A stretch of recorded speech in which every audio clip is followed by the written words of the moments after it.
سينا وعليكم السلام ورحمة الله وبركاته سينا شير قرا ولينجها وعليكم السلام ورحمة الله وبركاته غارة ملتا الفردا غلطوما سينا شير قرا ولينجها أنا ما أعمل لايفي سينا isan busy isan ingodu isan injeku yaro tokko sena yaro tokko chan senu kanatti share iflaki ni nadiyesa yaada qabara yaada kana bahu barbada ni beetan ahmad jiru amma facebook live in senu waan yaada dadda tokko tokko qofa isani post isani dabar samale garu arrega live sene akka gaari share if mali nasimadda sanin jeda share goda walingaha dafa wal jala ta wadi durasentani baka qabadda ta alla qawlinga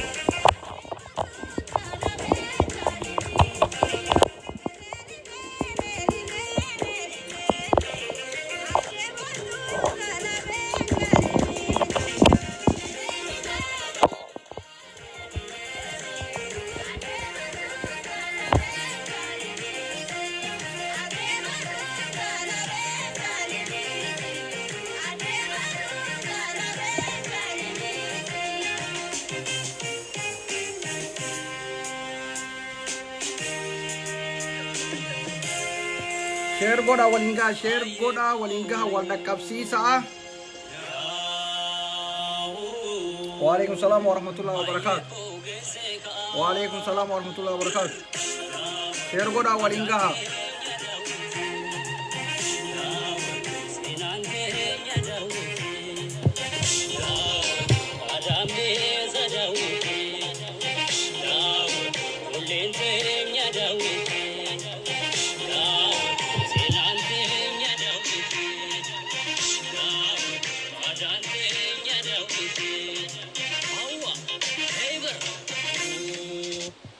وعليكم السلام ورحمة الله وبركاته كم نجا فياك عبدو جالم بعنا نجا عندفتني وان تربان دبر را دي كتوتوكي يادك يالس كاكابوس ولد دبله ياد بهو بربادا ويلكم سنجر بعنا نجا عندفتني duraan dursee namoonni ololaanisi waan sobaatinis muummee ministeera biyyattii du'e jedhanii du'obboleessa isaanii jaalatanii du'obboleessa isaanii gammadanii du'obboleessa isaanii akka du'a hawwanii fi soba taachuu baga rabbi sana agarsiisee isallee baga rabbi nagahan jiraachisee diinota isallee rabbi garaa gubee warra ammoo isa deeggaruu fi obboleessa isaa jaalatullee baga rabbi san gammachiisee yeroo duraatii fi yeroo waan sun deemaa turte namni halkaniin gabbahee ibsa isanii godhee muummee ministeera nagaa qaba diinosaati kana oofu jira warra biyya jeequ barbaadudha isanii ibsa kenne ana ture yeroo santi waan sobaa osoo tahini ragaa qabu wajjin ragaa waliin gabbaane yeroo morminus yeroo dubbannus yeroo haasofnus ragaa irratti kannee waan deemnuuf namni yeroo duraatiif gabba'ee muummee ministeera nagaa qaba ni jira jedhee konfarmi godhee halkaniin ka'ee isanii ibsa ana ture kanaaf warri yeroo san karaa keessatti hedduuna bilbiltanii ragaa akkam qabda akkamitti irra geettee maal jettee nagaafachaa turtanii leens galatoomaa kana baga walumaan agarreechumaaf yeroo santu waan sobaa osoo hin ta'in kallattiin qaama kana osoo hin jenne garuu muummee ministeera nagaa qabaachuu fayyaa qabaachuu isaa irra gahee jennaan ibsa isanii deebii yeroo san isanii kenne karaa biraatiinis kaanti yoo dabarre qabsoon injifannoon uummanni Oromoo argatee biyya bulchaa jiru warri ololaan deemu warri sobaan deemu hiriira guddaa torbaan dabre naannoo Oromiyaa keessa bahee amma naannoo Oromiyaa bira bahee dabree naannoolee Itoophiyaa hunda keessa bahu jiru kanarraa diqoo tuquu barbaada Oromoon kaleessa gaafa qabsoofte jaarmaa siyaasaa qabsoo Oromoon eegal jaarmaa siyaasaa qabsoo Oromoon eegalle Oromoon gabrummaa keessatti eega kufee eega gabroomee argee kooluu diinaa jalatti kufee ifiisaati akka hawaasatti osoo jaarmaa siyaasaa tokkoon ka'in uummanni ka'ee falmatee achiin booda sochii uummanni godheen qabsoo uummanni godheen jaarmaa siyaasaa argamu jaarmaa siyaasaa dhalachuu eegale jechuudha. Fakkeenyaaf lolloowwan adda addaatis kabiyya san keessatti raayyaa fi asaboo dabalatee calii calankoo harka muraa aanoolee kun hundiniyyuu lola jaarmaa siyaasaa osoo hin ta'in ka uummanni ka'ee uummanni ijaaramee tokkoomee uummanni diina firaa ittisaa ture.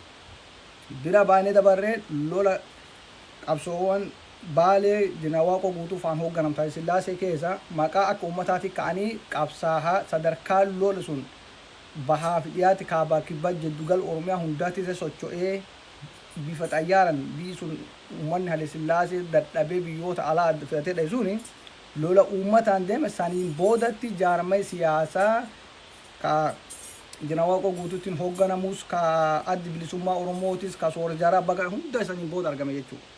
Rakkoo Oromoo ka beeku jaarmaa siyaasaa osoo hin ta'in uummati madaa irra jirtuuf rakkoo irra jirtu uummata tolchee beeka jechuudha. Uummanni Oromoo sirnoowwan dabreef mootummaa dabre hunda keessatti rakkoo irra gahaa turtanii beeka. Tolchee bareechee beeka. Rakkoo keessa ture kamti irra miidhaa jira kamti miidhaati hin jirre maal jijjiirama kam argate Haile Sillaasee irraan booda dargiin dhufu maal jijjiirama argate dargiin dabree TPLFin dhuftu maal argate TPLFin dabree mootummaan badhaadhinaa eega dhufe maal argate uummanni tolchee beeka. Kana keessatti mootummaan qabsoo Oromootiinis qabsoo saba kanaatiinis osoo humna waraanaatiin afaan qawweetiin aangootiin bahin karaa nagahaatiin aangoo bahee qabsoon godhamte wareegama guddaan haa dhufu malee humni 4 kiiloo seenee osoo dhiiga dhangalaasaa taankiin ilma namaa fixaa jeetiin ilma namaa fixaa osoo hin tahin warra qabsoo karaa nagahaatiin mala tooftaa tarsiimoo siyaasatiin bulchiinsa seene bulchiinsa harkaa galfate jechuudha. Wareegamuma qabsootiin qabsoon hin kanfalamne gatiin qabsoo kanatti hin baane wareegamni hin baane jechuu kiyya osoo hin tahin humni biyya harkaa qabdu kun humna karaa nagahaatiin fi qabsoo tarsiimoo siyaasaa ammayyaatii fi fooyya'aa ta'een biyya qabate jechuudha. Tolchee beekuman kana keessatti ammoo humni aangoo dhuftee humna saba kanaati nama Oromootti aangoo dhufe jechuudha. Waggaa 2-3 dabre kana mootummaan kun mootummaa diinatii mootummaa naftanyaati uummanni Oromoo waliin hin jiru warri yeroo hundayyuu siyaasaa daldaluu barbaadu karaa qaxxaamuraatiin aangoo bahuu barbaadu uummata target godhatanii uummatatti fayyadamanii karaa qaxxaamuru isaaniitiin aangoo bahuu karaa qaxxaamuru isaaniitiin biyya diiguu karaa qaxxaamuru isaaniitiin daldala siyaasaa isaanii geggeessan jechuudha. Uummanni akka jijjiiramni dhufe ka mootummaa osoo ta'in jijjiiramni biyya isaanii dhufe ka uummataati qabsoo uummataatiin dhufe uummatatti fidate. Murni biyya harkaa qabu uummanni haa qabsaa'uu haa injifannoo fiduu haa abbaa injifannoo ta'u malee biyya bulchuu hin danda'u. Biyya uummanni bulchuu hin danda'u murna jaarmaa siyaasaa tarsiimoo siyaasaa qabu ka bulchiinsaa qabu kana biyya bulcha. Kana keessaa bahee hooggana biyyatti ta'e malee aangoo biyyatti harka galfate malee aangoon ta'u uummataati. Qabsoo uummataatiin dhufte harkaa qabulleen qabsoo uummataatiin aangoo harka galfate jechuudha. Uummanni gabbahee kana bira dhaabbatuun waan olola waggaa 2-3 Oromoo waliin Oromoon abiyyiin waliin hin jirtu Oromoon jijjiirama kana waliin hin jirtu olola warroowwan ala taa'anii kijibaan waan hin taane oofan qajeelumatti uummanni gabbahee ibsa jechuudha. Hiriira bahee agartanii Oromiyaa hunda keessatti magaalaa hundatti godina jiru hunda keessatti uummanni kallattii saniin akkasi ba'uun mootummaan kun kenna qabsoo kennan dhufe nama kennat aangoo harkaa qaba injifannoo arganne ta haftesitti guutanna garuu kaayoo mootummaa kana diiguu kaayoo mootummaa kana balleessuu kaayoo mootummaa ka dura dhaabbatu hin qabnu ka jiru gabbahee agarsiisa jechuudha uummanni. Kun injifannoo ifi isaatirratti abbaa ta'uu mul'isa jechuudha. Injifannoon ka abiyyiiti miti ka warra biyya bulchaa jiruuti miti ka sheemallisiiti miti kiyyaa miti keetti miti ka uummataati walitti dabalamee ta'ee uummanni abbaa injifannoo ta'uu mul'isa jechuudha. Kana warri kaleessa ammoo olola dhaaraatiin waan hin taane oofaa turan deebii guddaa kenneef jechuudha uummanni akkasii bahee uummanni simachuun uummanni lafaa ka'ee mootummaa kana hin deeggaru sababa malee hiriira hin bahu sababa malee akkasitti dhaadannoof waan san hin deemu injifannoo dhufte faayidaa argate uummanni waan mootummaa dabre keessatti hin argatin amma argate jechuudha. Kana kan murteessu naasii ala teennee diyaasbooraa keettenne kijibaan murteessuu hin dandeenyu. Diyaasbooraa keettenne waggaa 10 biyya alaa kana keettenne waggaa 20 ala teenne waggaa 30 teenne biyya alaa keessa maandeffannee jijjiirama biyya keessa dhufe murteessuu hin dandeenyu. kaleessa diyaaspooraan qabsoo keessaa qooda qabaa wanni jedhaniif rakkoo uummanni biyyaa gabbahee rakkoon nu jira mootummaan kun nu miidhaa jira jedhee giza uummanni gabbahee tumsate uummanni qabsaa'ee gabbahee dura irra dhaabbanee irratti deeggaruu dandeenya. Garuu karaan nuti uummanni biyya alaa mootummaa irratti qabsaa'uu danda'uun tokkolleen hin jiru haga uummanni biyya keessa jiru rakkoo isaa argee miidhaa irra jirtu rakkoo irra jirtu waan isa miidhaa jiru argee uummanni gabbahee akka gaafa TPLF santi karaa gubbaa dhaabatee harka qullaa jeetti fi taankii dura dhaabbatee yeroo uummanni lole kaanee irratti deeggaruu dandeenya. Waan deeggaruu dandeenyu hiriiruma callaa bahuufi hiriira saniyyuu ka namni nu dhaga'u hin jirre aluma dhaabanneetuma iyyineetuma galu waggaa 10 wayi 20 ala kan akka baane hiriir tokko kan nu dhagaamin eega qabsoon biyya keessa finiintee uummanni biyya keessatiif caasa mootummaa keessa hunda walii galee qabsaa'ee dhagaamtee argan jechuudha. Qabsoon Oromoon murni tokko godhee Oromoon murni tokko hin goone galma ga'uu dandeettu hin jiru. Akka gaafa TPLFitti Oromoon kallattii hundaa kaabaa kibbatti dhiyaa bahatti jiddugala Oromiyaatitti alaaf keessan tokkoomee yoo deemne qofa galma ga'uu dandeenya malee qabsoo gareen murni diqqaan tokko inni bichuu murni hin jirre diqqaan isaa tokko callaan qabatee deemuun galma ga'uu hin dandeenye. Har'a Oromoo yoo laal harka 100 keessaa 85 injifannoo argates qabate jijjiirama dhufes fudhate ka hafeetti irratti qabsaahaa ka hafeetti guuttata harka 85 Oromoo irra mootummaa kana waliin jira. Harki 15 osoo waggaa 20 dhiisi waggaa 100 mootummaa kanarra qabsaa'ee mootummaa kana jigsuu hin danda'u. Kaleessa TPLF hiriiraan hin jigsine qabsoo qeerroo qofaan hin jigsine qabsoo alaa qofaan hin jigsine qabsoon diyaaspooraan hin jigsine warra mootummaa keessa jiru kallattii mootummaa keessa jiruuf warra ala jiru tokkoomee bifa kana TPLF jigse. TPLF eega mootummaan kanarraa kaatee aangoo gadhiifte haga humna waraana guutuu dhooftee biyya harka deeffachuuf deemte sadarkaa santi humna waraanaa guutuu dhooftee dheengadda sila sadarkaa biyya mootummaa hojjisuu deemte san akka qabsoo hiriiratii fi qabsoon qeerrootiif qabsoon takka kaasuu hin dandeenye akka humni keessa jiru istiraateejii siyaasaa geema hamaa isaan hin beekne ammayyaa irratti taphatee jara kaase kanarraa qajeelatu hubachuu qabna jechuudha. Yoo kaleessa caasaan mootummaa keessa jiru diqqaa guddaan Oromoon akkasitti dhaabattee warri mootummaa keessa jiru sadarkaa federaalaa jiru sadarkaa naannootti jiru sagantaa bulchiinsa adda addaa keessa jiru hundi isaanii mootummaa sarratti hin qabsaa'in TPLF hin ka'uu hin dandeettu jechuudha. Waggaa 100 biyya san bittinneessitee akkasiin bulchituu akka caasaa isii akkasitti waraana ijaarrattee caasaa biyya ijaarrattee akkasitti saganteeffattee jirti jechuudha. Kanaaf wanni amma karaan amma jiru Oromoon injifannoon argate bulchiinsa argates irrinni jiraatus dadhabbini jiraatus dogongorri jiraatus kana qabatee fooyyessuut irra gabaabaaf malee kana balleessine kana diine kabira baana jechuun inuma ta'uu hin dandeenye. Oromoon ara bulchiinsa harkaa qabdu Oromoo tahe moo ka jijjiirama dura dhaabatuuf dura kararraa qabee kaan cal godhee diina biraatis akka TPLF akka ilmaan naftanyoota fanxaleejii kanas cal godheef dura kararraa qabee injifannoo argate kana itti fufee lafa qabsiisee waan kaleessa Oromoo qabsaa tureef diriirsee Oromoo gaafii Oromoo deebisee mirga Oromoo deebisee Oromoo abbaa biyyaa godha malee kallattii kamiin namni mara dhufee arra Oromoon achirraa kaatii jala sararaa kun ta'uu hin danda'u. Fira isaatis ta'e diina isaatis ta'e namni injifannoo arra Oromoon bulchiinsa arra harkaa qabdu dura dhaabate hundi isaatiyyuu diina Oromooti. Oromoos ta'es aniin arra Oromoo kun yoo arrab sadarkaa arra Oromoo irra jirtu kanarraa Oromoo cabsee gad deebisuu qabaa diiguu qabaa sun aangorraa ka'ee kana kan fiduu qabalee kan yaadu taate diin. Kanaaf diin injifannoo saba bal'aa kana diin injifannoo arra Oromoon 4 kiiloo jiru 4 kiiloo baasuuf deemu jiru Oromoo miti Oromoo fedhallee yoo ta'e diina uummata Oromooti. Kun gaafiyyuu hin qabu. Oromoon kalees mirga abbaa biyyummaatiif qabsaa'ee mirga fiitiif qabsaa'ee ifiniif bulchuuf qabsaa'ee Oromiyaatti abbaa ta'uuf qabsaa'ee aangoo biyya sanii dhuunfatee siyaasa biyya sanii irratti bulchiinsa ta'uuf qabsaa'e. Mee arra sadarkaa federaalaatiin namni bulchaa jiru Oromoo sadarkaa naannootti Oromoo bulchaa jira. Mee amma warra Oromoo kan biyya bulchaa jiru kan Oromoo ta'e hochi kaaf eenyu hochi fi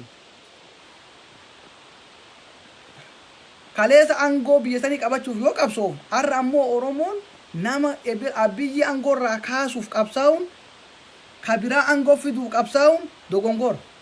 Takka Oromoon dantaa aangootiif jecha ebelu aangoo fiduuf qabsooftee ebelu aangoo irraa buusuuf hin qabsoof. Dantaa uummata mirga uummata abbaa biyyummaa abbaa aangoo ta'u abbaa biyyummaa ta'u qabsoof.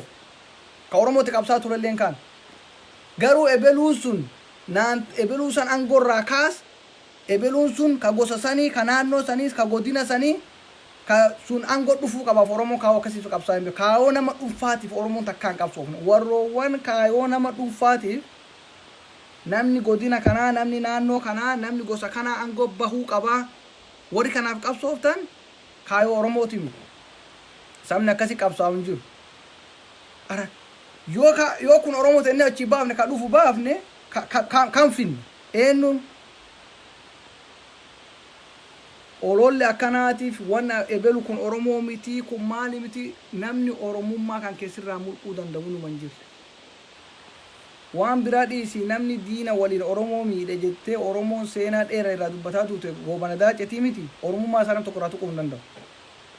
Har'a muummee ministeera Dr. Abiyyi Ahmad yoo gabbahee Oromoo miliyoona 5 dhiisi miliyoona 20 fit Oromummaa isaa namarraa tuquu hin danda'u. Balleessaa qabaatus yakka qabaatus akkasuma teetiif malee garuu dhiiga Oromummaa isaa qaamni Oromummaa sii kennu qaamni Oromummaa sirraa mulquu danda'u tokkollee hin jiru. Warri arraba dheeratanii afaan dheeressanii arrabaan Oromummaa namarraa mulquu kaan Oromummaa ka fedhan Oromummaa kennuu fi ka fedhan Oromummaa irraa fuudhanii jira ajjeesanii du'aa kaasan kuni kaayoon kun kaayoo ittiin qopheessanii istiraatejii ittiin warra biyya bulchaa ittiin jibbisiisan jechuudha. Maddi rakkoo kana tokkoffaa qabsoon kun qabsoon Itoophiyaa guutuu haa ta'uuti mootummaan jijjiiramaa kun humni injiniira mootummaa kanaa Oromoo. Fakkeenyaaf 91 dhaabbotiin hunda qabsooftee dargii hajjiksituu malee olaantummaa humnaa ka qabu TPLFitu itti qophooftee waan turteef sadarkaa qabsootiitis sadarkaa adda addaatiitis istiraatejii hunda waan qabduuf olaantummaa hunda isi qabatee ture. Mootummaa amma jiru kana keessatti karaa qabsoo isaatis humnas istiraatejii Oromoo ture. Mootummaan dhufe kana jigsuuf dadhabsiisuu fi Oromoon afaan walitti deebisuu Oromoon dhahuu Oromoon rakkaasuu qaban. Tokko kan ajandaan Abiyyuun itti Oromoo mitiranii dhufe akka Oromoon Abiyyuu jibbitu godhu. Lammaffaa qabsoo kana keessatti gaheen uummata muslimaa guddaa ture. Yeroo duraatiif seenaa Itoophiyaa keessatti mootummaa TPLF keessatti namni miliyoona 10 ol hiriira bahe miliyoona 5 ol hiriira bahee warra uummata islaamaa malee hin jiru. Yeroo sheekotii islaamaa ustaazozii hundayyuu hidhan guuran san yeroo mootummaan amantii maaliif alhabashii fide san uummanni muslimaa nama miliyoona hagamii hiriira bahe jechuudha. Yeroo duraatiif mootummaa TPLF keessa warra akkas hiriira bahe hin jiru. Masa pilaanii yeroo dhufe akka warri islaamaa sun hiriira bahee mormate santi nulleen haa mormannu jecharraa kaka'e nulleen haa mormannu jechurraa kaka'e mooraalii saniif hamilee saniin warri masa pilaanii morme gadi bahe. Hoogganoonni gaafas hidhaman ka gara siyaasatiin hidhama akka hoogganoonni warra muslimaa koreen fala barbaadu muslima hidhamte fakkeenya taanii hidhamnu ka jedhee hidhamanii fi fakkeenya warra sanirraa fudhatan jechuudha. Mootummaa san keessatti qabsoon uummanni muslimaa qabu yeroo masa pilaaniin dhufe namuma gaafa maqaa warruma gaafa islaamummaa san bahe Hussein fi Muhammad Umat as gargaree masa pilaanii waliin hiriira bahe nama biraatiin kaan Oromoo ala jirtu kaan dabalannee akka Oromoota ala jirtu dabalannee malee humni guddaan dura warra mormii islaamatiif bahe akkasuma jiraate humna Oromoo ala jirtu kaan sababa masa pilaanii callaan nu dabalan yoo duraan harka 50 nurra ala jiraate 50 san callaa dabalan jechuudha. Gaheen uummanni muslimaa as keessaa mootummaa kana keessaa qabu guddaa.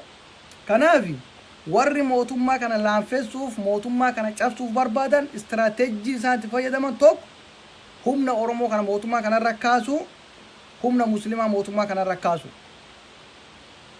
humna oromoo akka rakkaasaniin mootummaa oromoon amma fudhat abiyyiinis oromoo jijjiirama adda addaa godhe waan hundayyuu godhe keezi nurraa fudhatamuu dandeettu tamii jedhanii itti yaadanii wanni oromoon hin feene sirna duriitiif naftanyaa sirna duriitiif deebuu jira naftanyaa jennee itti hafinnuu jedhan. That's the only point. Sammalee wanni takka isaan fiduu danda'anii hin jiru. Oromoon sirna durii hin barbaaddu naftanyaa jedhanii oromoon hin barbaaddu kookoo jennee sodaachisa kanaan itti hafinnuu jedhan. Kawaayee islaamaa jalaa buute fudhatama dhabde keeziin mootummaan kun eega dhufe uummata muslimaatiif bakka guddaa kenne sadarkaa guddaas kennes kana ammoo mootummoota dabre kaan seenarraa beeyna kaanis agarree jirra haga tokko irrayyuu mee namnummaan sheeka fedhe tahee yoo sheeka dhugaa ta'e yoo sheeka siyaasan kee jiru ta'e nurraa dhiisa yoo sheeka wanni biraa kee jiru ta'e dhiisa yoo sheeka dhugaa ta'e mee mootummaa kana caala mootummaa Itoophiyaa bulchaa ture ka ummata islaamaa ifi qabe ummata islaamaati gargaarsa godhe ummata islaamaa akka Itoophiyaa keessa muslima Itoophiyaa ta'an godhe mootummaa kana malee hin jiru jechuudha. Kun haqa lafa jiru waan nu argaa jiru. Wanni istiraatejii kana warra Amaaratis ta'es warra faxaaleeyyina kana naftanyaa kana ta'es warra Oromoo karaa qaxxaamuraan aangoo bahuu barbaadan ta'es warra TPLF ta'es humni kun walii galanii humni sadiin kun wal tahanii sirna naftanyummaa deebuu jira sirna duriitii maal jedhanii sirna kana fidanii kanaan Oromoo akka abiyyi rakkaa'u godhan akka mootummaa kana rakkaa'u jechuudha. Mootummaa kana jenna garuu namuma hoogganu saniin yaamama abiyyi yoo jenne mootummaa kana jenne tokko jechuudha. Kunneen wanni godhaniif yoo karaa kana taate malee tarsiimoo siyaasatiin jara kana injifachuu hin dandeenyu godhiinsi isin godhaa turte kunoo sadarkaa biyya keessa dhisi biyya alaa deemii mana hidhaatii guuree nama galchuu jiru nama ammoo biyya keessa waan akkanaa godhaa jiru wanni nu jedhuu dandeenyu tokko hin jiru kanaaf sirna durii deebi'u jira jennee sirna durii yoo deebi sirna harka muraa aanolee calii calanqoo kun yoo deebi Oromoo san miidha jennee tokkochuma kana qallaa qofaan abiyyi irratti haa duullu jedhanii kana godhan jechuudha. Kana kun fudhatama dhabe. Federaalizimiin duraan hin jira akka federaalizimiin dhugaa deemaa jirtu uummanni amma maal arge sirna durii ka jedhan sun akka kijiba taatiin arge ololli duraan deemaa ture akka soba taatiin hubate wanni takka takka adda addaa ka duraan kijibaan mootummaa kana rakkaataa turan ta'e uummanni wanni duraan haasaan sun qilleensa irratti haftee jirjiirami baanan lafa bu'ee dhugaan baanan lafa geettee hubannaa kan uummanni hubatee irraa bahee saniin booda mootummaan wanni jedhan sun kijiba wanni irraa oofan sun olola dubbiin akkasii miti dubbiin dhugaa kan jedhe uummanni kan hubate jechuudha. Kana fudhatee hiriira bahuun deeggaruun kanaan booda akkuma kaleessa qabsoon fidanne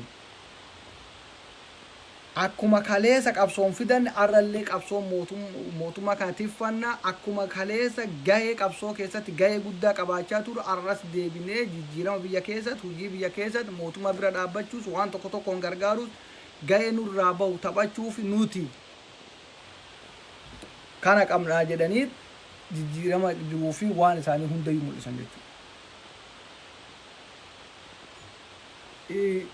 Karaa biraatiin jaarmoonni siyaasaa jiraatanis jiraatus baatanis Oromoon jaarmaa siyaasaa tokkollee waliin dabarfatu wanni Oromoo wal dabarfatu nama humna qabu ka biyya isaan bulchuu danda'u qofa filata Oromoon.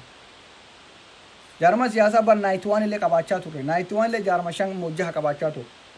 Jaarmaa 5 fi 6 qabaachaa ture sun hundi isaaniiyyuu injifannoo argachuu dadhaban TPLF takkittiin keessaa baaftee waggaa 27 uummanni Oromoo rakkoo mootummoowwan dabran keessa hin argin waggaa 27 keessatti argaa ture jechuudha. Wanni arras Oromoon tolchee bareechee ofirraa eeguu qabu jaarmaa humna hin qabne jaarmaa istiraatejii tarsiimoo siyaasaa hin qabne jaarmaa biyya bulchuu hin dandeenye jaarmaa ijaarama hin qabne jaarmaa maqaa qofaan olola callaan deemu uummanni Oromoo filachuuf yoom malee hireen kennuuf. 91 irraa barachuu qaba jechuun uummanni Oromoo baratee jira.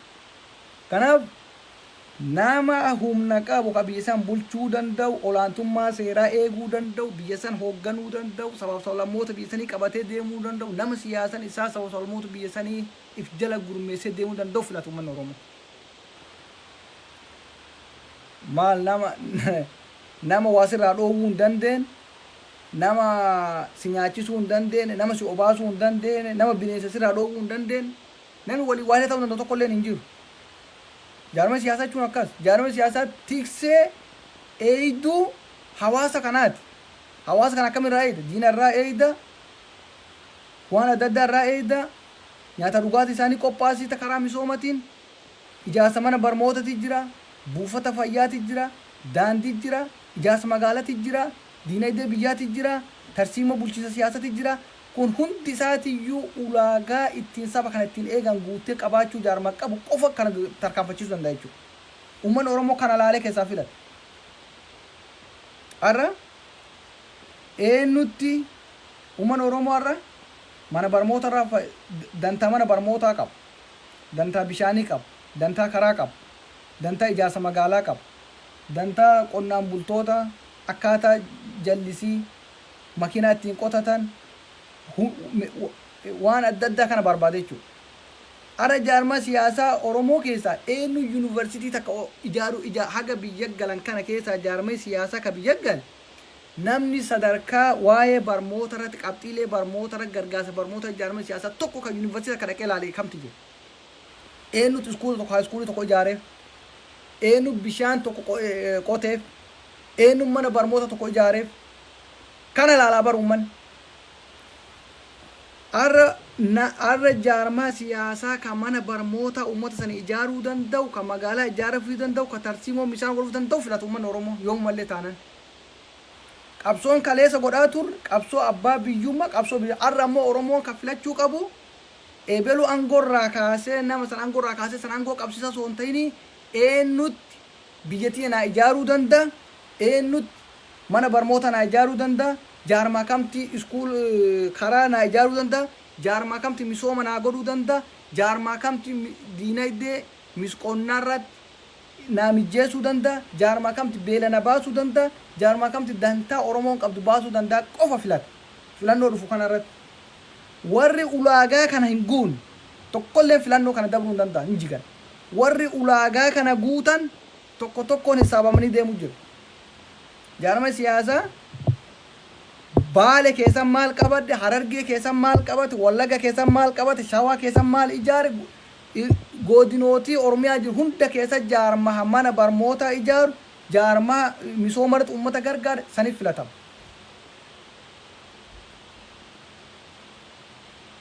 Kan mana barnoota uummata uummanni jaarmaa mana barnoota ijaaruuf jiru, ka karaa tolchuuf jiru, ka misooma gargaaruuf jiru dhiisee ka ifiiftuyyuu waan qotee uummanni argatuuf sa'a tokkochaaf re'eetti takkitti uummanni qabu gurguraa gargaarsa sanduuqan kennaa buusa dhuun uummanni filatu hin jiru. Beela biraa fi buusa uummanni nama beela irraa baasu barbaada malee ka beelatti fidu hin barbaadu.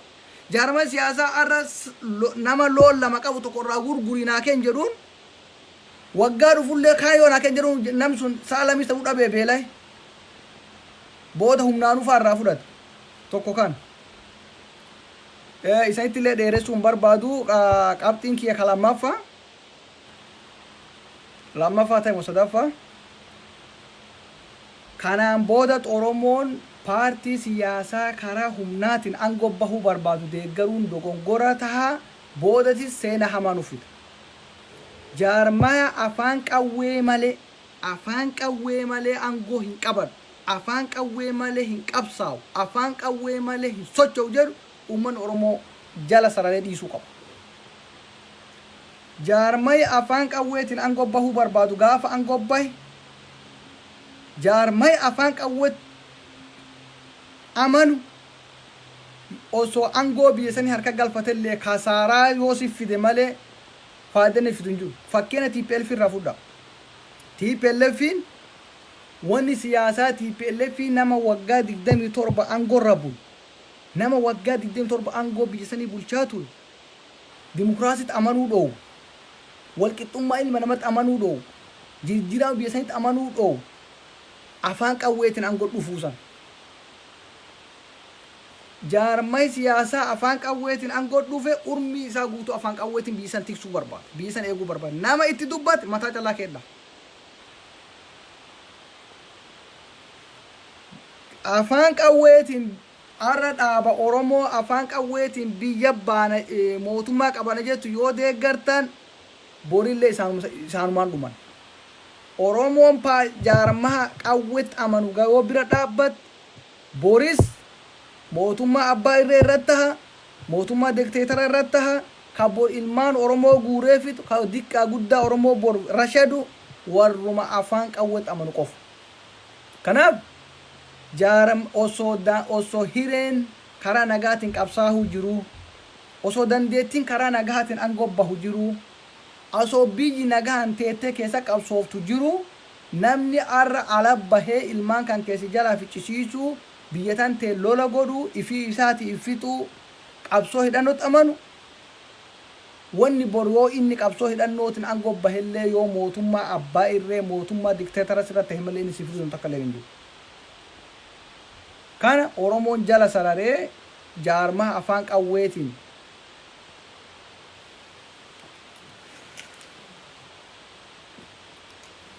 jaarmaa afaan qawweetiin gara aangootti bahuu barbaadu deeggaruu dhabuu filatuu dhabuu bira dhaabbachuu dhabuun barbaachisaa jechuudha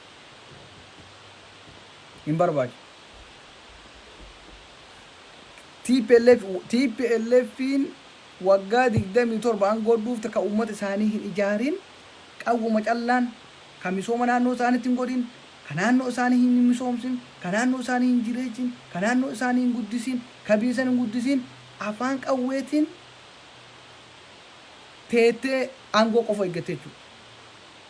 Uummanni TPLFin Tigraay eega TPLFin amma dhabamte kana bilisoomuu jira jechuudha.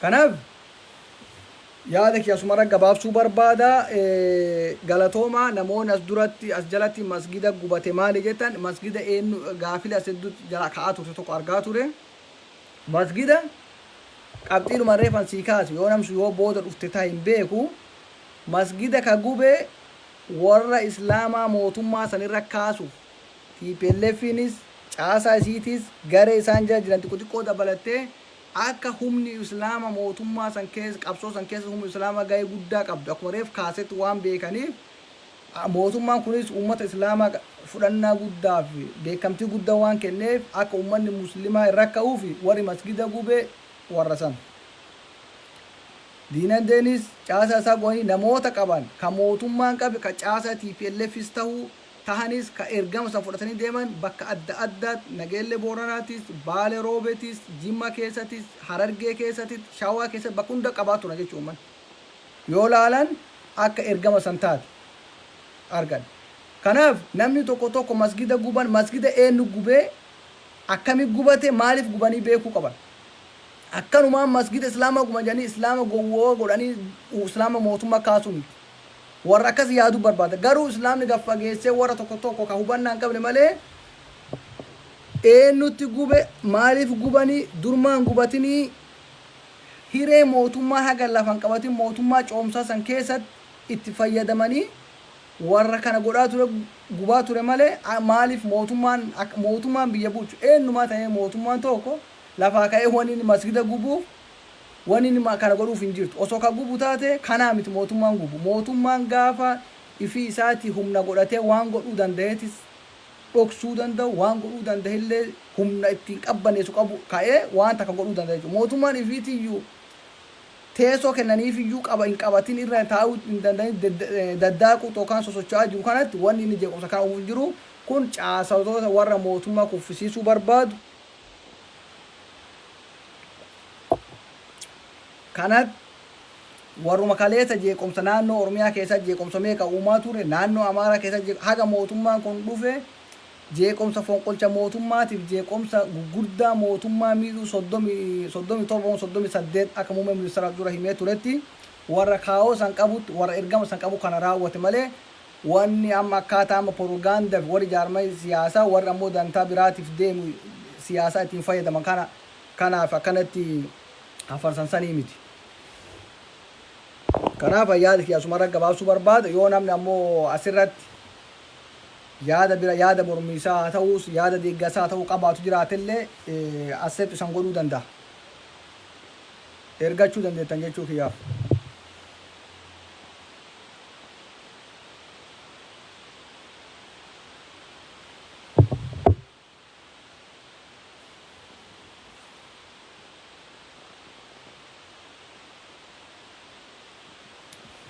Mee namni